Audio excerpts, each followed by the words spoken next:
All right, so welcome to Intuition to Intimacy. This is Abby Gooch, and I am here today with Lisa Shield, and she is so amazing. I was telling her I started to feel her energy coming in before I even got to meet her, and I just know at the higher level, everything's always working out on this higher energetic, intuitive level.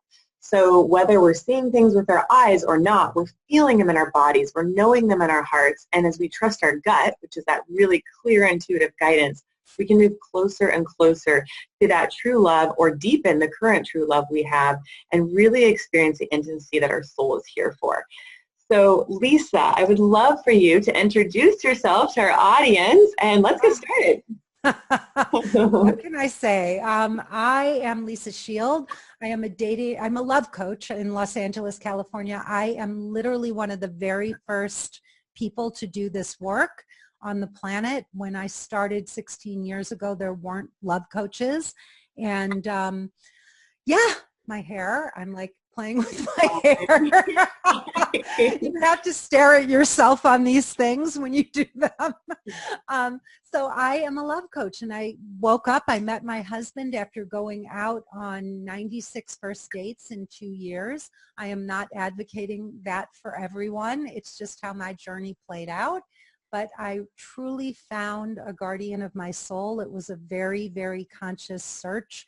And I was so complete and thrilled. And, you know, it was just such an amazing feat from where I started to get to that place in terms of relationship, that it was clear to me that I wanted to help other people do the same. And so that's what I've done for the last 16 years. That's awesome. So how did you get connected to your intuition during this process? Like, was there a feeling you had, or what was that like? You know, I have to say that for whatever reasons, I think I've always been pretty connected to myself. I'm very introverted, and I tend to be something of a loner. And so, and as a child, I really was kind of isolated. I'm not going to get into all of that, but I really became my own therapist. And I've actually had therapists say to me, you know, you're amazing. Like, it's very odd for somebody to be able to self-witness the way that I have. It's come so naturally to me my whole life. And so it was probably a gift. I mean, if you get really deep into it, I don't know how far you want to go, but yeah, I know it goes back to childhood. I know it goes back to the fact that my parents didn't have a great relationship, and my dad was alcoholic. And so as a child growing up in a very stressful and traumatic environment, one of the ways, I mean, if you study this, one of the things that happens is there's usually, we know how to survive in crisis. And so it's almost like you become adult very early. And so I was able as a young child to sort of, you know, be an adult for myself because I didn't have adults around. And so I gained that skill very early. And I think a lot of that was also just wound up with intuition as well. You know, it tapped into my own intuition, you know, because I just had to survive. Yeah, I get it. I get it. So when you started tapping into your intuition, can you describe like the experience of how you felt it, like how you connected to your intuition? So very vividly, when I was married to my ex-husband and I was at the absolute bottom in my life. I mean, I really think for 35 years, my life was a bottom, you know, leading up to that moment. But I was living in Milan, Italy. We were both fashion photographers. And I was so scared he was going to leave me because I couldn't get my life together. So I was literally just in despair. And he was my whole world at the time. I was very alone. My mother had died. My father was remarried. And so he was my whole world. He was my family. And I was scared he was going to figure out that I couldn't get my life together and he would leave me. And I didn't think I could survive that. And so we were fashion photographers, and I went into the darkroom, and I didn't have therapy at the time. I didn't have any help. And so I started smoking pot. It was the only thing I could do. And somehow doing that helped me get quiet and start to listen to myself. Mm. It started to help me listen to myself. And I actually started to do what a therapist would do. This very wise voice, this higher self, if you want to call it that, would ask me questions. And it would say to me, why are you so sad? Why are you so afraid? Try to imagine your life without your husband. What would that look like? So things that a therapist would have been asking me, because I didn't have one, but I started to that was my intuition speaking, my higher self, and it was going in, and I was able to figure my own way out of this relationship, and literally got myself on track. Like I put my life together. So I got enough courage to actually leave him, which was the scariest thing in my life at that time. Yeah. So, I don't know if that answered your question, Abby, but. Absolutely. I appreciate you sharing, and I know it's deep and personal, but it is intimacy. So here we go. And just to highlight what you said, which is so beautiful, is it's really listening to that higher part of you. Mm-hmm. So you can call it a therapist, a best friend, an angel, your higher self. It is accessing that. And I think that's how you know if it's true, because I know sometimes there can be a lot of voices in our head, right? And it's like, how do you know and discern what's true or not true? And for me, I don't know about you, but it's been that gut feeling, right? There's a sense of knowingness, and there's a sense of certainty that when we're in that place of, like you said, calm and quiet, there's just a knowing. There's just a part of us that knows, and to me contains the truth, right? That truth is there if we just listen. Well, and I also felt, Abby, that it wasn't, there was something that was so clear to me, and it's happened numerous times throughout my life, that it wasn't my voice. Like it wasn't necessarily it didn't talk to me in the way that I normally talk. Right. It didn't ask me questions in the way that I normally ask questions.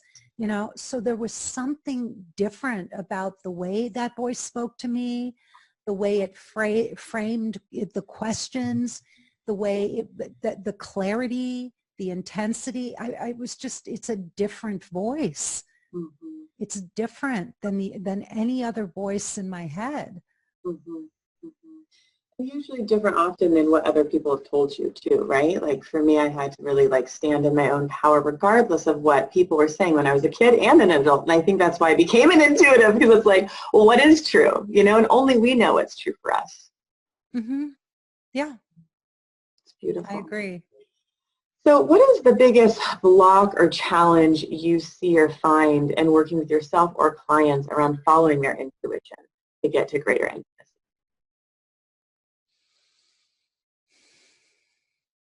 I don't think most people really know themselves. I mean, they just don't, I think we build up a lot of constructs around who we want to be or who we think we should be. But I know for myself, I didn't really know who I was. I didn't really know myself. And so it was very hard to trust me, to trust my intuition, or to, even think that I could guide myself out of this, that I had the wisdom inside of me to do that. Because, I talk about in my work, people break these paradigms out differently, but for the sake of dating and searching for love, I refer to, the negative, the voice of fear as the frenemy, and I refer to the voice of love as your naked dater. So that's my paradigm. And then your inner child, I call it your madolescent, because it's really it's in our teenage years that we learn how to date. So we have, the three parts of the personality are the frenemy, the naked dater, and the madolescent. And most of us are being run by our fear. We're being run by our frenemy. And that madolescent, that little inner child part of us is freaking out because it is really getting fed these fearful messages. And it's sometimes very hard to even know how to silence, to identify that that voice, that frenemy voice, is not your own voice. It's a voice that came from your parents, from teachers, from the kids at school that teased you or beat up on you or told you that you weren't good enough. But it's hard, I think, Abby, you know, to separate and silence that voice so that you can even hear that other voice, right? Yeah, absolutely. Yeah, again, I think it's like, yeah, how it makes you feel, right? Like the resonance piece. Like, is it the voice of your intuition or fear, you know? Mm-hmm. Yeah, but it's trusting yourself, you know, to even be able to identify that that fearful voice isn't your true voice. Like most people think that that is who they are, Mm. that that voice, you know, that frenemy voice is acting on your own, for your own good. It's telling you mean things or, you know, for your own good because it's trying to keep you safe and small. And it can be scary for, I think, even if you do hear that voice of positivity and that voice of, you know, optimism and truth, it can be hard to listen to that or even believe in it for most of us, you know? Mm-hmm. What would be an example of each of those voices so people can discern? So if they, yeah, what would be an example? Well, I mean, I think if you were, let's just say that you were dating and somebody that you really like ghosted you, right? You got ghosted. And What does so that mean? Sorry, I'm so like naive. ghosted, What does that mean? you're not in the dating world. Okay. So if you get ghosted, it means that a guy is like, you know, interested in you and then he just disappears. Oh, He just ghosts, like he evaporates like Casper. He's there 1 minute and then bam, he's gone. And it can be after a few dates. It could be while you're texting back and forth. It could be after several months, right? Or a year. He could just up and disappear. And a lot of people do this. Like a lot of people don't have, you know, clean beginnings and endings. They just go away when they feel like it's not working anymore. And it's devastating for the person on the other end.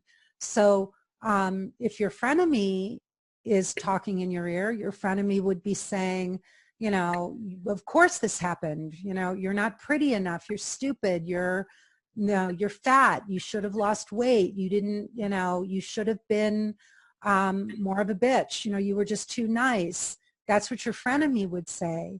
Your naked dater would say, you're not perfect, you know, but nobody deserves to be treated that way. You invested your life and your time in this relationship, and no matter what you did or didn't do, you know, whatever you did right or wrong, you gave it your best and you were fully vested. And you at least deserved the courtesy of a phone call or a text or something. I mean, that's just common courtesy. So you're not responsible for somebody treating you that way. that's beautiful. And then the last voice is the voice of your higher self, right? Your No, intuition. that's the voice of your higher self. That's the voice of your frenemy. Your madolescent is pure emotion. Your madolescent is just, you know, if it's listening to the frenemy, it's freaking out and it's just, oh my God, you know, that creates anxiety, right? Mm. That's what creates that anxious attachment style or the avoidant, right? But it's that anxiety that's being created by the frenemy. The naked dater is what leads to a secure attachment style because it can self-soothe and it's reasonable and it's loving and compassionate. Mm-hmm. You know, and by the way, just to note, I didn't just say, oh, you're great and he's a jerk and, you know, whatever. I mean, I said whatever you did or didn't do, you know, maybe you did make some mistakes, right? So the naked dater is very wise. You're not perfect, but nobody deserves to be treated that way. Mm-hmm. Yeah, that's beautiful. Oh, I love it. I love it. And the discernment, oh, that feels right versus, oh, the frenemy just feels horrible. You know, like who would want that in the room, you know? But some people are really tied to their frenemies. That's what they're used to. They don't even know how to relate to that other voice. I Mm. mean, it takes you know, it takes a lot of work for clients. You know, it takes vigilance and Yeah. um, and real tools to be able to switch those voices, especially, Abby, when you're out in the dating world. I mean, literally, it's like one challenge after another. And it can be, have you ever dated I online? haven't I date, but I've never online dated because I've actually been afraid to do it because of that, like not knowing, but it doesn't necessarily, it could be online or not that you run into this. So. Yeah, it can be, but dating, but online dating or the dating apps, I mean, when you're sitting there swiping right, and nobody's swiping right on you, or the guys that you really like aren't writing back, it's one provocation after another, right? I mean, if you're talking about a million ways to aggravate your frenemy, dating is just a recipe, can be a recipe for that. Wow. Good. I like it. I like it a lot. So let's see. How has following your intuition helped you create a greater positive impact in the world? Well, really aligning myself with that voice has humbled me. Yeah. It's made me much more real. It's made me much more vulnerable. It's given me the ability to be transparent and vulnerable and down to earth and not feel like I have to pretend to be somebody I'm not, because I talk to myself in a very kind way, and even if I do make a mistake or something goes wrong, it doesn't blow me out of the water. I'm not devastated. And so from that place of self-love and self-compassion, I have been able to take risks in my life that when I was much younger would have been just unthinkable to me. And I think that part of being able to really be out in the world and be to navigate a career, or being somewhat public, right? Like I have to do a lot of stuff for my, put myself out there, and I'm being very introverted. It's very, it's hard to put myself out and have to do videos and YouTube and Instagram and all of those things. I am not, I am not seeking notoriety and fame. I do it because it helps me bring in clients and I want to share my gifts with people, but it's not because I want to be, an Instagram celebrity. That's the furthest thing from what I want. But it allows, I'm able to do that and not feel afraid that somebody's going to attack me or call me a fraud or a fake or whatever. And Right. if people do that, I know that that's their insecurity, and I'm okay with people not liking me. It's okay, but it took me a long, long time to get there. Yeah, so how do you establish that? I guess you said inner confidence is like the self-love and the self-compassion. So somebody can say something and it's like, well, that's not true. Like I was thinking about it on the beach the other day. I'm like, if somebody was to tell me I was fat, I'd probably laugh because that's something I'm not. It might be other things, but it wouldn't stick because it's not true. So it's almost like if things aren't true, they just kind of slide off, and we can be in integrity with ourselves and really stand in the truth of that. So, but the bigger trick, Abby, is if things are true, because if people do point out things that are true, you still have to sit with that, And I had an instance very recently where a client just lashed out at me over something. And, there was some truth to what she said when she got angry with me. And I am responsible in part for what happened there. And I have to be okay. I have to be okay with being fallible, making a mistake, knowing that I wasn't fully present and I didn't hear her correctly. And there were, I didn't do my best. And I mean, I did the best I could in that moment, but I got it wrong. And that too, you know, that's hard. You know, my husband held me and, you know, he just said, we'll get, you know, I'm going to help you through it. I'm here for you. I love you. You know, he's going to help me write an email to her tonight. I have a support system. And, you know, it's devastating for me. I mean, I feel awful, but, you know, I have to be with that too, that I'm not perfect and that I can get it wrong. I love that. It's so soothing to my soul just to hear you talking, because I don't know if anybody else listening is like me, just that perfectionist, like having a standard of like, you have to be perfect. And if you're not, like, you know, you're going to hell or whatever thing I had going on. And I'm sure some of us have the same thought. So I love that you said that you can make a mistake and still be loved, and you can be held through it and grow through that process. Honey, I am the furthest thing from perfect.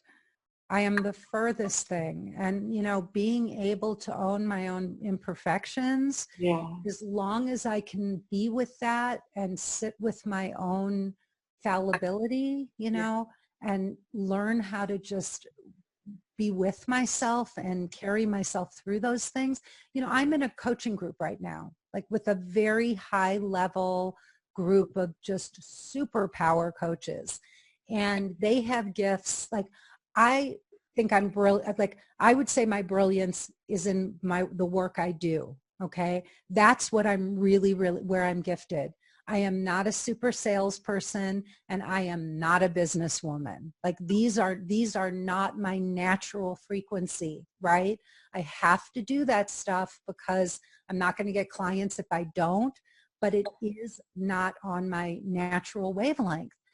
And I'm working with these superstar coaches who are building $1-million businesses. I mean, some of them are moving so fast at lightning speed, and I'm not going that fast. My business is better this year than it's ever been, like to the tune of like really anybody would say, Lisa, that's extraordinary. But when I sit in this group of 50 other coaches who are light years ahead of me, you know, and my husband said, you know, you may never catch up to them. He said, you probably won't. You know, you may always be the one who's, you know, at the back of the, not because I'm not wonderful and not a fabulous human being, but, you know, I may always be struggling to catch up to them. But the great news is they keep me on my, you know, they keep me sharp. Right. And I just have to humble my little self and just go, okay, I may be the one, but they love me. You know, they still love me. They're not judging me. If anybody were judging me, it would be me. Right. Yeah. So I just have to sit and be okay with that. You know, I can't be it all and I don't want to be it all. I don't even need to. I just want, you know, so it's partly, I think the biggest lesson here is not that you're supposed to be a perfectionist and that you're supposed to have it all together.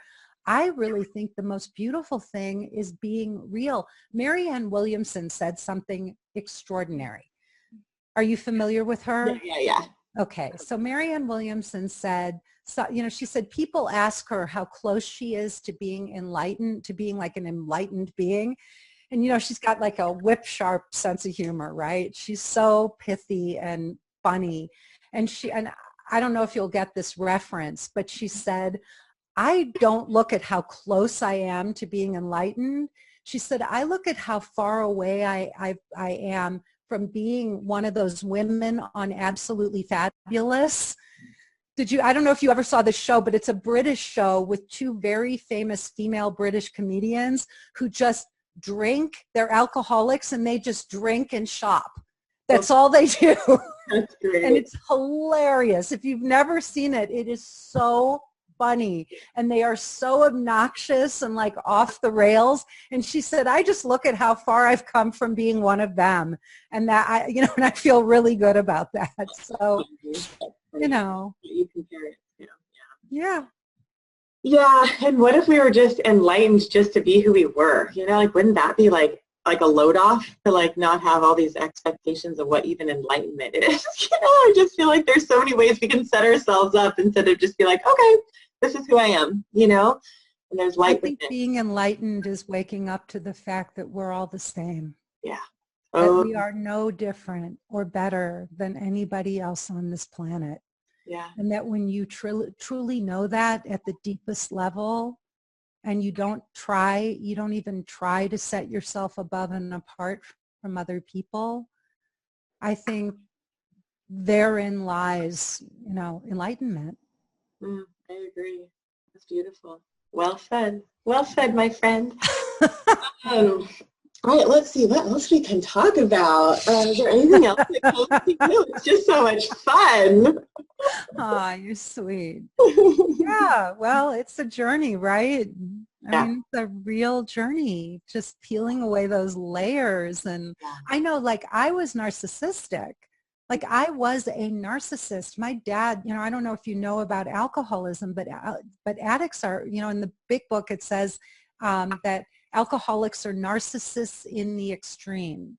Hmm. And when you are raised by narcissists, there's like a very high propensity to become narcissistic. And if by your 30s you haven't figured it out, there's a pretty good chance that you will become develop narcissistic personality disorder based on the kind of parenting I had. So it's horrifying. And I was literally headed down that path until I was in Milan, and I just broke open, and I was so stuck in my life. I mean, the only thing that sobered me up was really just being brought to my knees.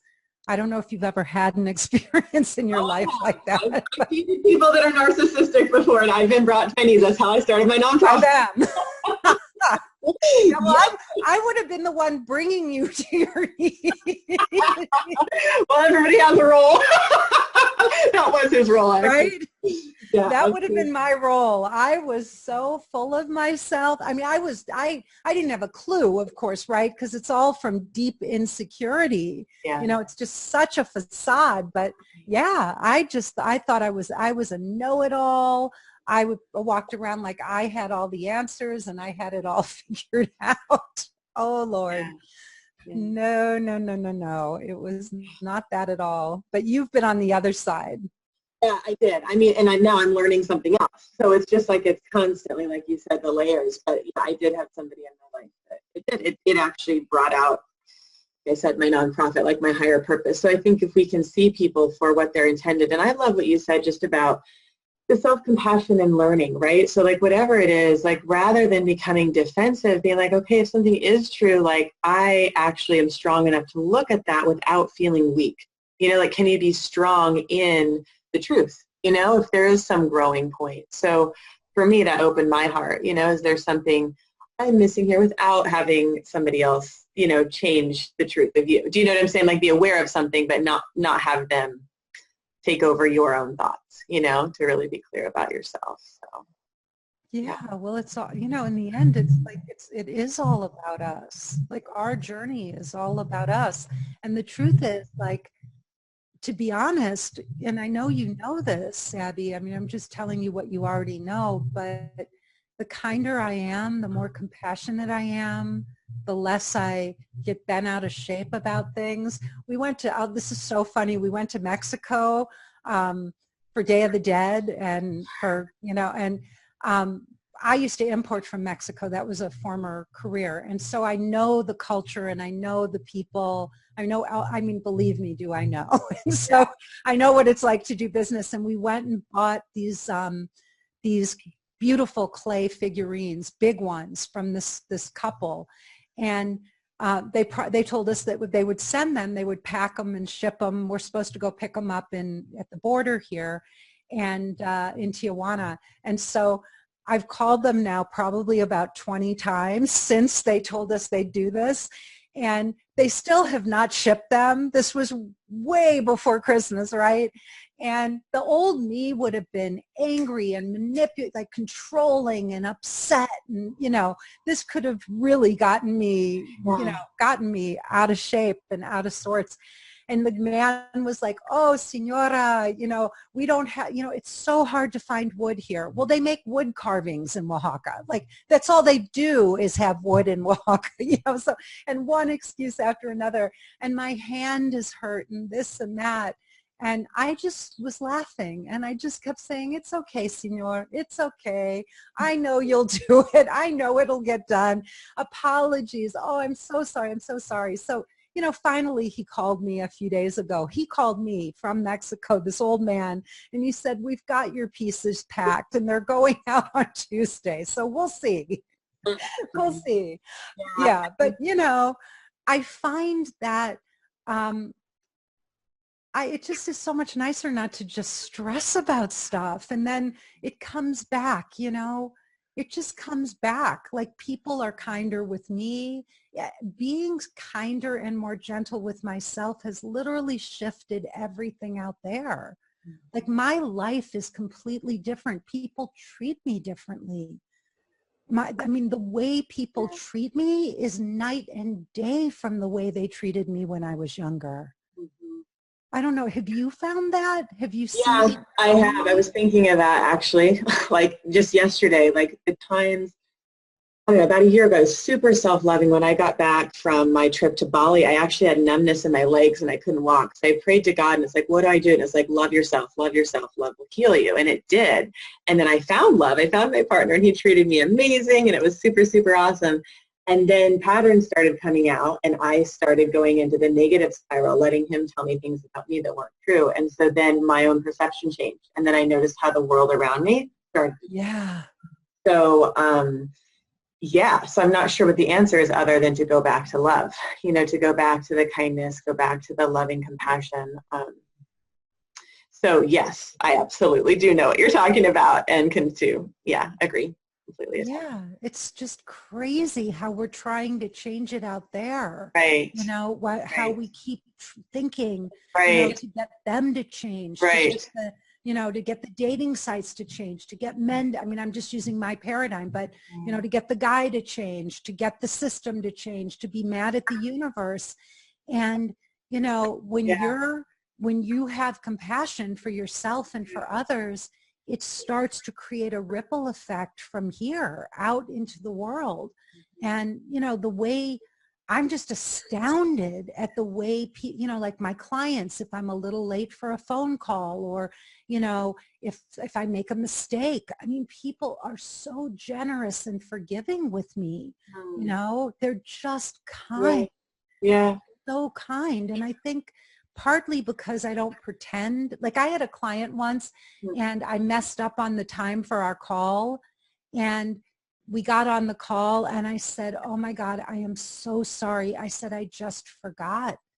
And she started laughing and she said, Lisa, thank you for that. She said, that makes you so human. She said, I am so glad that you did that, because I think she had me on a little bit on a pedestal, and I was just like, she's like, thank you. I really appreciate your openness. And like, I didn't lie. I didn't try to cover it up or pretend, just like just like what happened with our yeah. Transparency, absolutely. Yeah, but it was so sweet that she just was like, and that was such a validation to me, because, I do tend to beat myself up sometimes, or I did, at least in the past, when I was late or when I would make a mistake.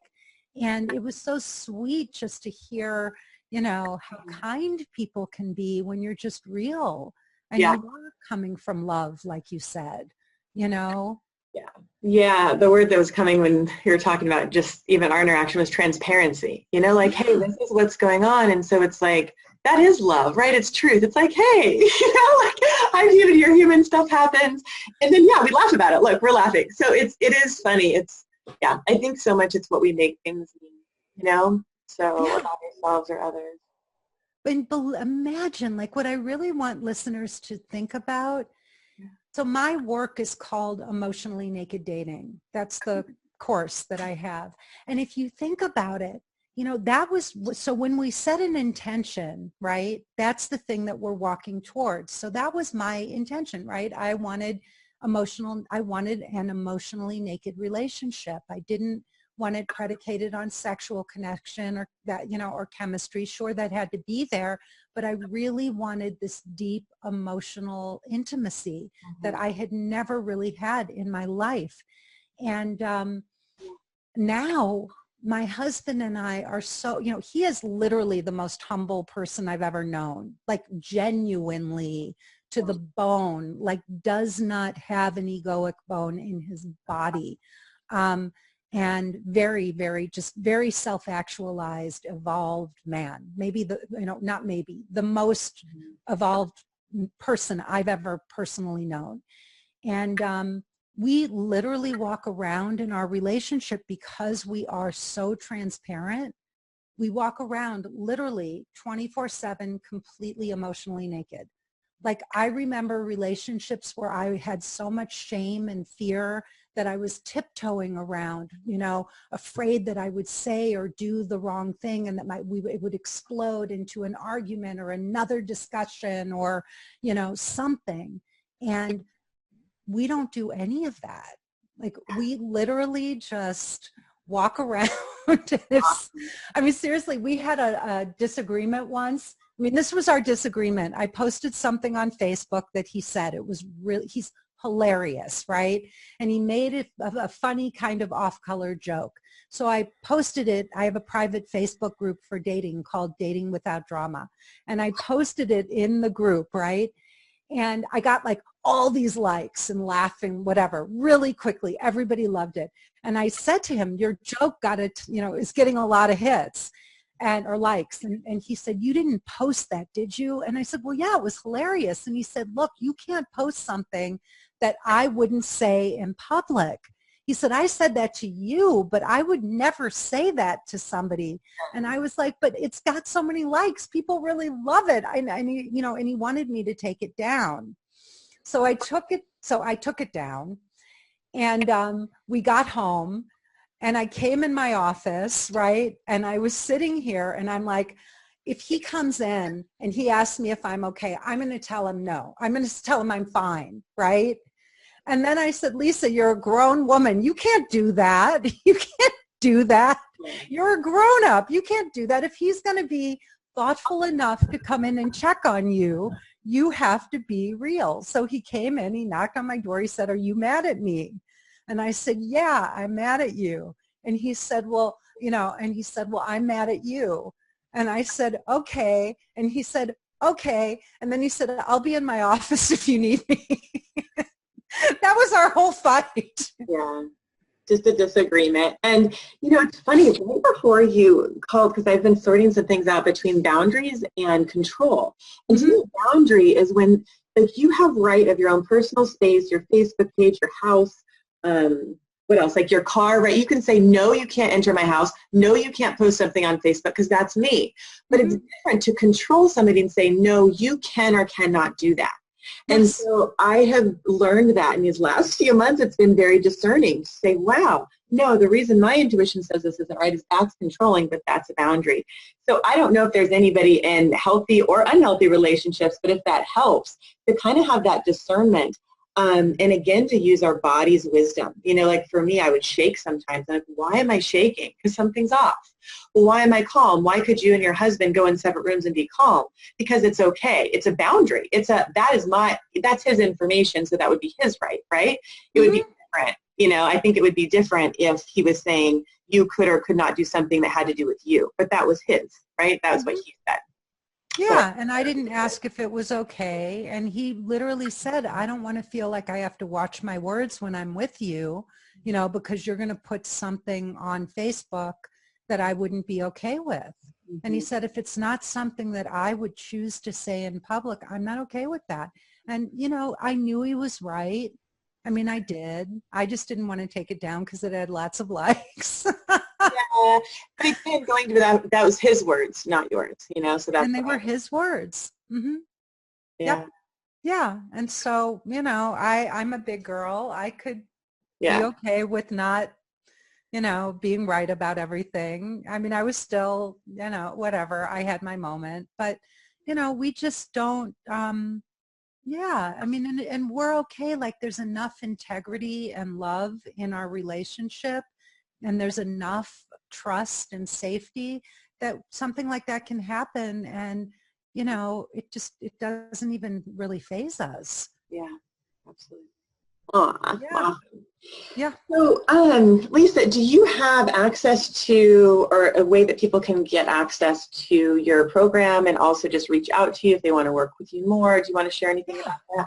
I would love, thanks, Abby. So I would love that. So I have a webinar that I really put my heart and soul into, and it's called How to Conquer the Dating World in 5 Simple Steps and Attract a Man Who Will Cherish You, Adore You, and Love You Forever, even if you've never been in a relationship.